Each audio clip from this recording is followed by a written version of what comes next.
The ceremony was winding down, the hum of conversation filling the room as attendees mingled and shared stories of their own efforts toward change. Evelyn stood near the edge of the crowd, sipping water and exchanging quiet words with a few supporters who had approached her to express gratitude. She felt a sense of fulfillment, not because of the award she'd received, but because of the tangible impact her advocacy had made. Lives were being transformed, policies were shifting, and communities were beginning to heal. Mark lingered on the opposite side of the room, feeling both proud and out of place. He hadn't expected to be honored alongside someone like Evelyn, a woman whose courage and resilience had inspired thousands. As he listened to snippets of conversations around him, he realized that his inclusion wasn't just about him. It represented hope for others who might feel trapped by their past mistakes. If he could change, so could they. Summoning his courage, Mark crossed the room toward Evelyn. The noise faded into the background as he approached her, his steps deliberate but cautious. When he stopped a few feet away, she turned to face him, her expression calm but curious. "Lieutenant Colonel Carter," he began, his voice steady despite the weight of the moment. "I just wanted to say thank you for everything. I know my apology didn't fix what I did, but your willingness to let me try, it gave me a second chance."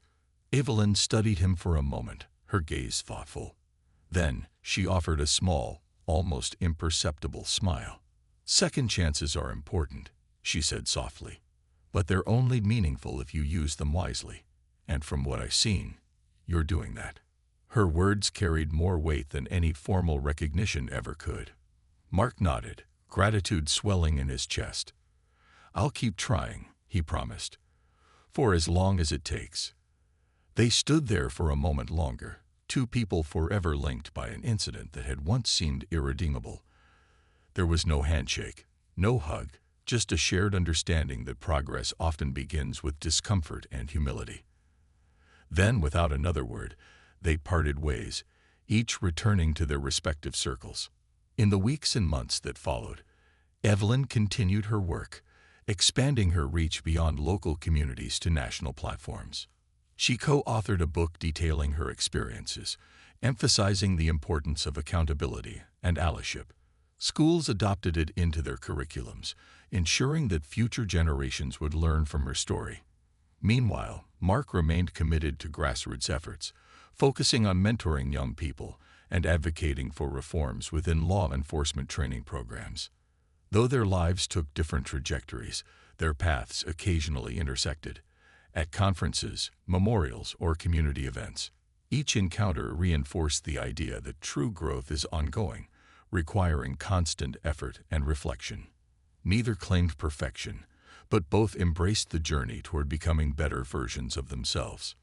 Years later, when asked about the night that changed everything, Evelyn spoke not of anger or fear, but of possibility. "That moment wasn't just about me or Officer Dawson," she explained during an interview. "It was about recognizing our shared humanity and choosing to act on it. Change starts when we stop seeing each other as enemies and start seeing each other as people." As for Mark, he carried the lessons of that night with him always. In speeches and workshops, he reminded audiences that redemption isn't earned through grand gestures, but through daily choices to do better. "I'm not proud of who I was," he admitted during one talk, "but I'm working every day to be someone I can respect. And if my story helps even one person rethink their actions, then it's worth it." Their journeys prove that while scars remain, they don't have to define us. Instead, they can serve as reminders of how far we've come, and how much farther we can go when we choose compassion over prejudice, action over apathy, and hope over despair. Months turned into years, and the lives of Evelyn and Mark continued to evolve in ways neither could have predicted. For Evelyn, her role as an advocate grew far beyond the initial outcry over her encounter with Mark. She became a beacon of hope for countless individuals who had faced discrimination but lacked the voice or platform to speak out. Her story inspired others to share their own experiences, creating a movement that pushed for accountability not just within law enforcement, but across all systems where bias thrived. Evelyn's efforts led to tangible changes. Local governments adopted stricter policies regarding racial profiling. Mandatory de-escalation training became standard for police departments, and civilian oversight committees were established to review misconduct cases. Schools invited her to speak to students about resilience and the importance of standing up against injustice. At one high school assembly, a young girl approached her afterward, tears streaming down her face.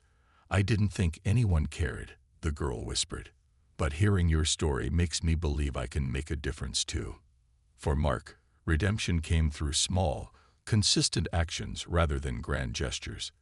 He threw himself into community service, working with organizations that focused on rebuilding trust between law enforcement and marginalized groups. He participated in panel discussions alongside activists, sharing his story as a cautionary tale. Though some attendees remained skeptical, many appreciated his willingness to confront his past openly. "It takes guts to admit you messed up," one attendee told him after a talk, "and it takes even more to try to fix it." Mark also began mentoring at-risk youth, particularly those from neighborhoods disproportionately affected by police brutality. He listened to their stories without judgment, offering guidance when asked but mostly serving as someone they could trust. One teenager named Marcus, who had grown up resenting officers like Mark, eventually confided in him. "You're not what I expected," Marcus admitted during one of their meetings. "Maybe there's hope for people like you after all." Despite their separate paths, Evelyn and Mark occasionally crossed each other's orbits. At events, fundraisers, or memorials honoring victims of systemic injustice. Each time, their interactions were brief but meaningful. They never pretended to be friends. Instead, they acknowledged the progress they'd both made while recognizing the work still left to do. Their relationship wasn't built on forgiveness. It was rooted in mutual respect for the roles they played in sparking change. As word spread about their individual contributions, media outlets began highlighting their journeys. Documentaries, podcasts, and news segments explored how two people on opposite sides of a traumatic event found purpose in its aftermath. The narrative shifted from anger and blame to resilience and transformation, a testament to the power of growth and collective action. One evening, as Evelyn prepared for another speaking engagement, she received an email inviting her to attend a special ceremony honoring individuals who had contributed to meaningful social change. Scrolling through the list of honorees, she paused when she saw Mark's name included alongside hers. It was unexpected, yet fitting. Neither of them had sought recognition. They simply wanted to leave the world better than they found it. The night of the ceremony arrived, and the venue buzzed with anticipation. People from all walks of life gathered to celebrate progress, however incremental it might feel.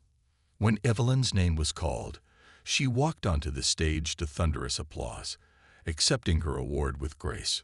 Her speech was short but impactful. Change doesn't happen overnight, and it certainly doesn't happen alone.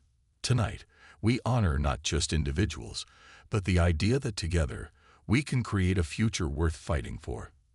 From the audience, Mark watched quietly, pride swelling in his chest, not for himself, but for the woman whose strength had forced him to confront his flaws.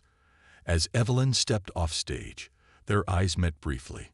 She gave him a subtle nod, a gesture acknowledging the long road they'd traveled separately, and perhaps, in some small way, together. The meeting between Evelyn and Mark at the small cafe marked a turning point, not just for them individually, but for the ripple effect it would create in their community. For Evelyn, agreeing to sit down with Mark wasn't easy. She had spent weeks processing her emotions, oscillating between anger, sadness, and frustration. Yet she also recognized that hatred couldn't heal wounds. It could only deepen them. If Mark was genuinely willing to confront his mistakes, then maybe there was hope for change. As they sat across from each other, Evelyn listened intently as Mark spoke about his regrets. His voice cracked with emotion as he described how losing his job forced him to reevaluate his life. He admitted that before their encounter, he had never truly understood the impact of his biases. "I thought I was doing my job," he confessed, his hands gripping his coffee cup tightly. "But now I see I was part of the problem." Evelyn nodded slowly, her expression softening just enough to show she was listening. "It's not easy to admit when you're wrong," she said after a pause. "But admitting it is only the first step. Real change requires action." Encouraged by her willingness to engage, Mark leaned forward earnestly. "Tell me what I can do," he asked. "How can I make this right?" Evelyn took a moment to gather her thoughts. "Start by educating yourself," she suggested. "Read books, attend workshops, and listen to people who don't look like you or share your background. Understand where your biases come from and challenge them every day. Then, use what you learn to help others, especially those still stuck in the system you were once part of." Mark absorbed her words carefully, nodding along. He realized this wouldn't be a quick fix. Undoing years of ingrained prejudice would take time and effort. But for the first time in months, he felt a glimmer of purpose. Instead of wallowing in shame, he could channel his regret into something productive. In the weeks that followed, Evelyn threw herself into advocacy work. The viral video of her encounter had sparked widespread outrage, but she didn't want the momentum to fade without leading to tangible improvements. She partnered with local organizations focused on racial justice and police reform, speaking at rallies, schools, and town halls. Her message was clear: accountability starts with acknowledgement, and progress requires collective action. At one such event, a community forum on rebuilding trust between law enforcement and marginalized groups, Mark made an unexpected appearance. Nervously clutching a notebook, he slipped into the back row, unsure if he'd be welcomed. When Evelyn spotted him, she gave a slight nod, signaling her approval. During the Q&A session, she invited him to speak. Standing before a room filled with skeptical faces, Mark swallowed hard. "My name is Mark Dawson," he began, his voice steady despite his nerves. "And I'm here because I failed. Not just Lieutenant Colonel Carter, but everyone who expects fairness from law enforcement." He recounted his actions during the traffic stop, owning up to his mistakes without excuses. "What I did was wrong, and I lost my career because of it. But more importantly, I hurt someone who deserved respect. Now, I'm trying to learn how to do better." His honesty caught many off guard. While some remained guarded, others applauded his courage to face public scrutiny. One attendee approached him afterward, thanking him for being vulnerable. If more officers were willing to admit their flaws, the man said, maybe we'd have fewer tragedies. Inspired by the response, Mark began volunteering with grassroots initiatives aimed at bridging divides within the community. He attended training sessions on implicit bias, joined discussions about systemic racism, and even mentored young recruits on ethical policing. Though he knew he couldn't erase his past, he hoped his efforts might prevent others from repeating his mistakes. Meanwhile, Evelyn continued using her platform to push for systemic change. Together, though indirectly, she and Mark became unlikely allies in the fight for justice. Their shared goal united them, not as friends, but as two individuals committed to ensuring that no one else endured what they had experienced that fateful night. And while forgiveness remained a personal journey for both, their actions proved that growth often begins with uncomfortable truths. Mark Dawson sat alone in his dimly lit apartment, staring blankly at the grainy footage of the incident that had cost him everything. The video replayed endlessly on his laptop screen. The flashing lights, Evelyn's calm demeanor, and his own aggressive behavior captured in painful detail. He had watched it so many times that he could recite every word, every movement. But no matter how often he saw it, the reality refused to soften. This wasn't just a bad day at work. It was a moment that defined him, and not in the way he'd hoped. For weeks after losing his job, Mark tried to move on. He sent out resumes, applied for security positions, even considered leaving town altogether. But everywhere he turned, doors slammed shut. Employers recognized his name or found traces of the scandal online. Friends stopped calling, and family members grew distant, embarrassed by his actions. The isolation gnawed at him, leaving him angry, bitter, and deeply ashamed. One sleepless night, as rain pattered against his window, Mark decided to revisit the police department's internal investigation file. It included dashcam footage from his patrol car, which he had avoided watching until now. With trembling hands, he clicked play. The audio was clear this time. His harsh tone, Evelyn's steady voice, the shouts of bystanders pleading for reason.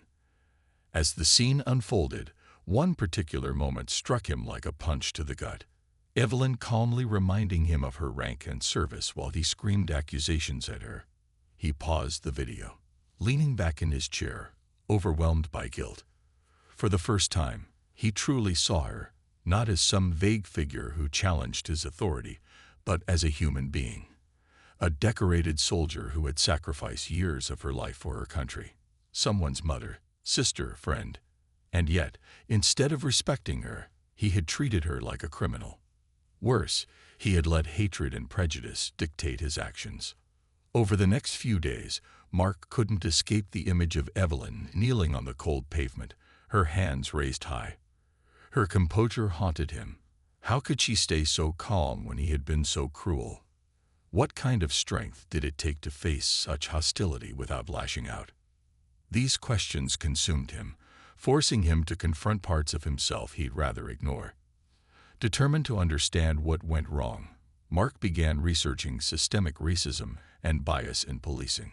He read articles, listened to podcasts, and watched documentaries about officers who had reformed their ways after similar incidents. One story resonated deeply. A former cop who had once profiled minorities, but later became an advocate for fairer practices within law enforcement. That man admitted he hadn't changed overnight.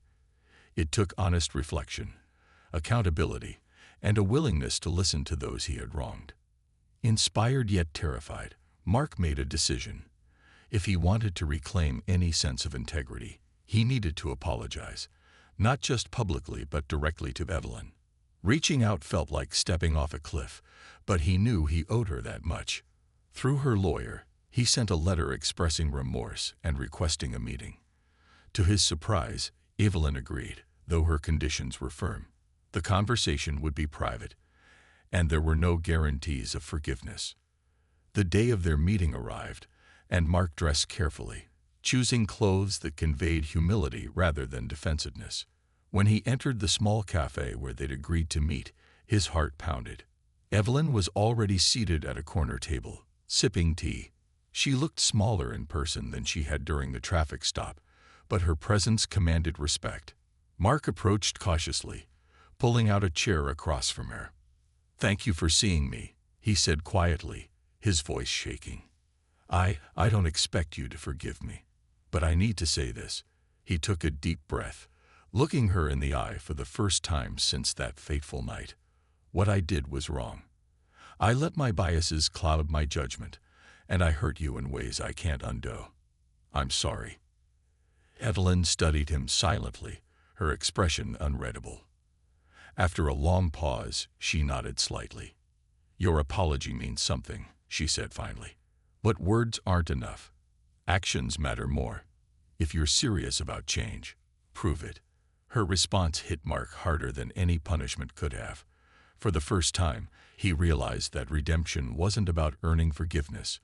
It was about doing better, even when no one was watching.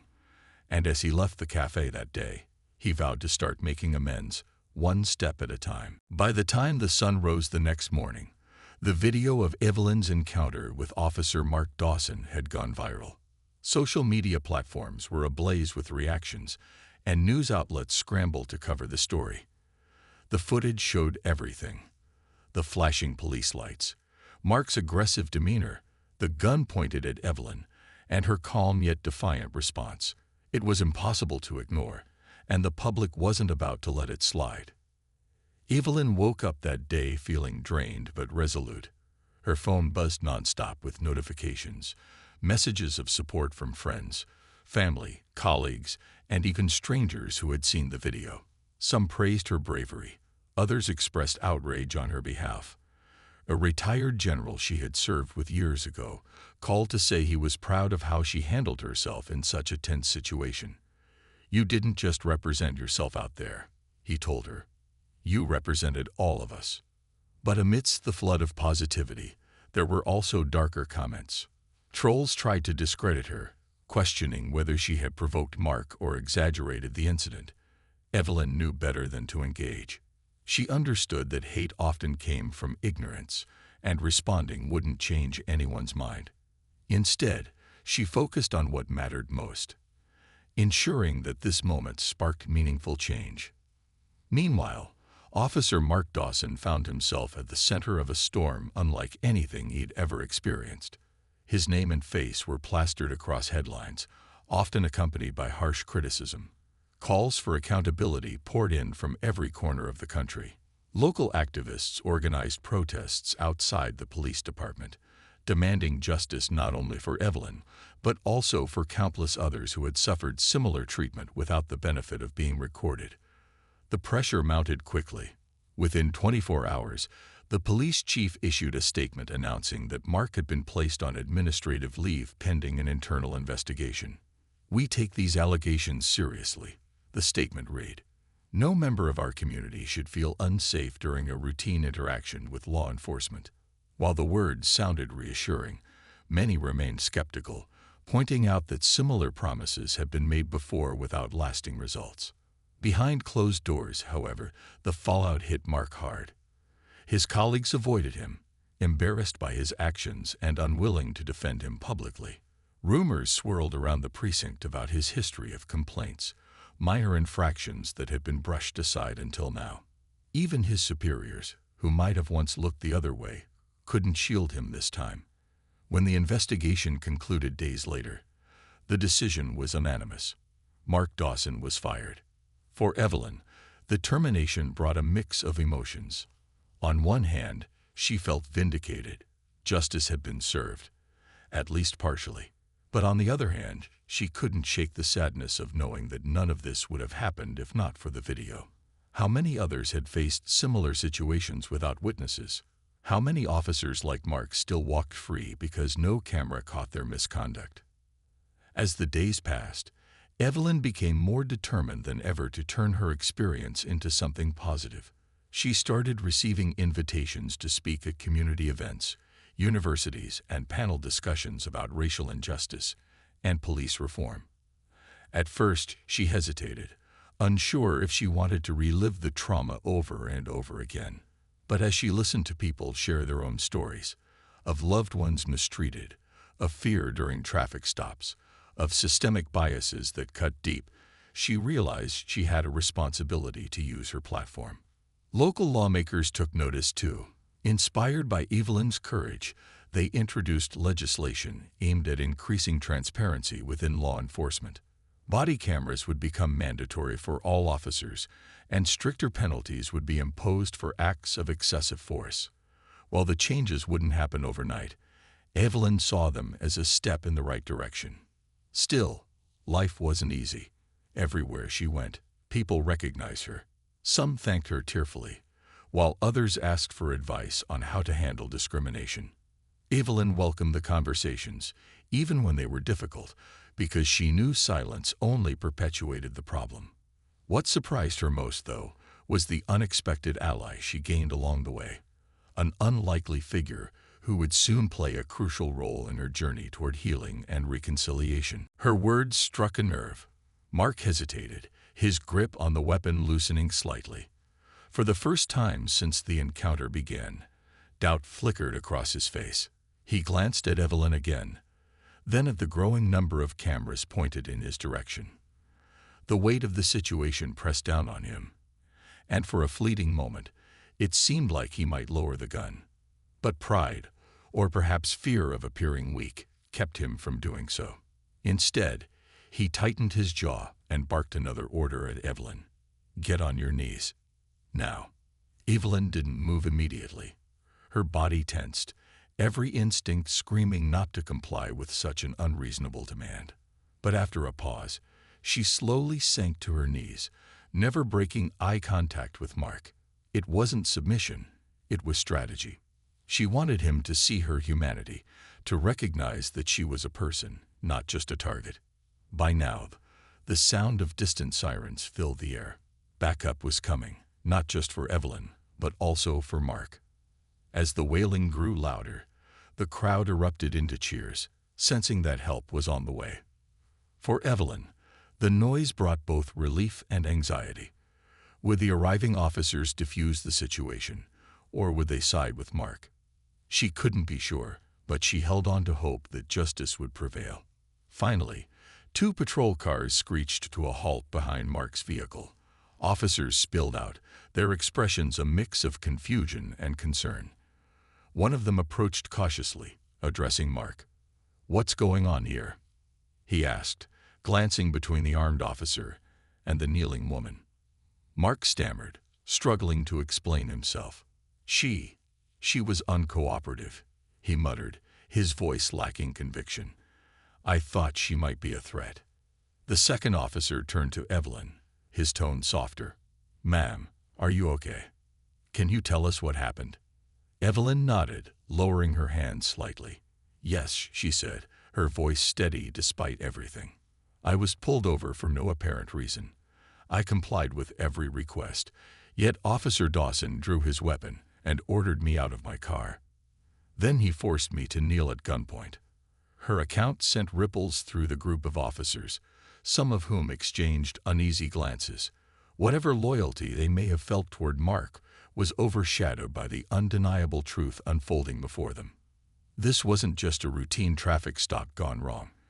It was a public relations nightmare waiting to explode. As the officers worked to separate Mark from the scene and reassure Evelyn, the crowd began to disperse, satisfied that help had arrived. But the damage was already done. Videos of the incident had spread like wildfire, capturing not only Mark's aggressive behavior, but also Evelyn's remarkable composure under pressure. By the time the sun dipped below the horizon, the story had ignited conversations nationwide. And neither Evelyn nor Mark would ever be the same again. The scene on the quiet suburban street quickly transformed into a spectacle as more and more people began to gather. Cars slowed down, their drivers rolling down windows or stepping out altogether to get a better look at what was happening. Some recorded videos on their phones, while others shouted questions at Officer Mark Dawson, demanding answers for why he had drawn his weapon on a woman who appeared calm and compliant. Evelyn stood motionless beside her car, her hands still raised high above her head. Despite the chaos swirling around her, she remained composed, her years of military training kicking in. She knew panic wouldn't help. Staying focused would.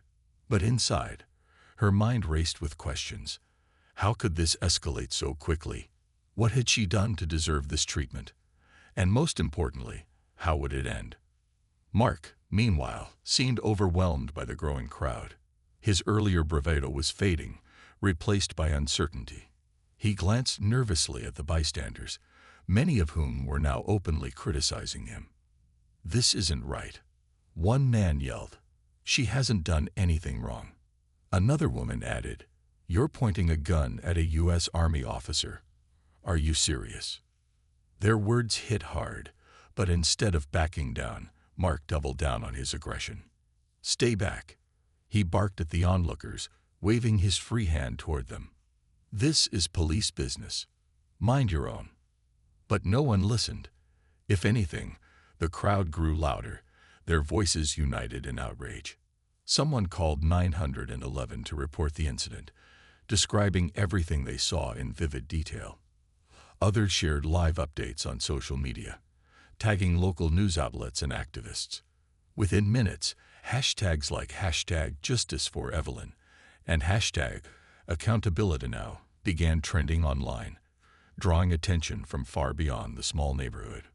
Back at the center of it all, Evelyn remained silent, her eyes locked onto Mark's. She refused to give him any reason to justify his actions further. Still, she couldn't ignore the fear gnawing at the edges of her resolve. The gun in his hand was real, and so was the danger she faced. Yet something about the moment gave her strength, the knowledge that she wasn't alone anymore. Dozens of strangers had stepped up to bear witness, ensuring that whatever happened next wouldn't go unnoticed. As the standoff continued, another voice joined the chorus of dissent, A young woman holding her phone steady stepped forward cautiously, keeping a safe distance from Mark. "Sir," she said firmly, "we're recording this. Everyone here sees what you're doing. Put the gun down before things get worse." The tension escalated rapidly as Officer Mark Dawson glared at Evelyn through the open window of her car. His grip tightened around the documents she had handed him, crumpling the edges slightly.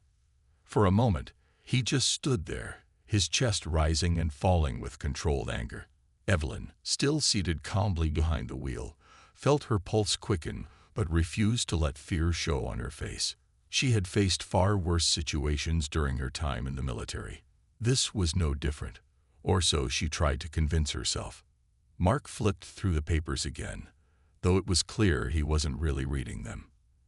His eyes kept darting back to Evelyn's military ID, lingering on the words Lieutenant Colonel and the insignia that represented decades of service. Instead of respect, however, his expression twisted further into one of disdain. He muttered something under his breath, inaudible but unmistakably hostile, and then snapped, "You people always think you're above the law." Evelyn frowned, her patience beginning to wear thin. "Excuse me," she asked firmly, leaning forward slightly. "What exactly do you mean by you people?" Her question seemed to enrage him even more. Mark slammed his hand against the roof of the car, causing Evelyn to flinch involuntarily. "Don't play dumb with me," he barked. "I've seen your type before, thinking you can talk your way out of anything because you wear a uniform." By now, Evelyn's heart was pounding, not from fear, but from frustration. She had worked too hard, sacrificed too much, to be treated like this. Still, she forced herself to stay calm. "Officer," she said evenly, "I'm cooperating fully. I've given you my identification, and I've asked politely why I was pulled over. If I've done something wrong, please tell me what it is." But Mark wasn't interested in explanations or apologies. Something inside him, a toxic mix of prejudice and unchecked authority, had taken over. He stepped back from the car and reached for his belt, unclipping his handcuffs. "Step out of the vehicle," he commanded, his voice loud enough to echo down the empty street.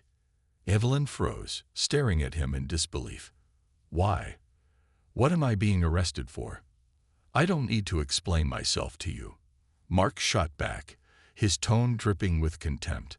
As he spoke, he began pacing around the car, his movements erratic and aggressive. It was clear he was losing control of the situation, or perhaps never had control to begin with. A car passed slowly on the road behind them, its headlights illuminating the scene. The driver slowed down, watching curiously as they realized what was happening. Evelyn noticed the car and felt a flicker of hope. Witnesses meant accountability. But Mark barely acknowledged the passerby, too consumed by his own fury to care about who might be watching. Then came the moment that would haunt both of them forever. With startling speed, Mark drew his gun and pointed it directly at Evelyn. "Get out of the car now," he shouted, his voice shaking with rage. Time seemed to freeze. Evelyn raised her hands instinctively, her mind racing. This couldn't be real. She was an officer of the United States Army, a person sworn to protect her country. Yet here she was, staring down the barrel of a gun wielded by someone who was supposed to uphold justice. Her thoughts swirled. Was this how it ended? Over a traffic stop? From somewhere nearby, a voice called out, breaking the tense silence. "Hey, why do you have your weapon drawn?" "She hasn't done anything." It was one of the witnesses who had stopped to watch.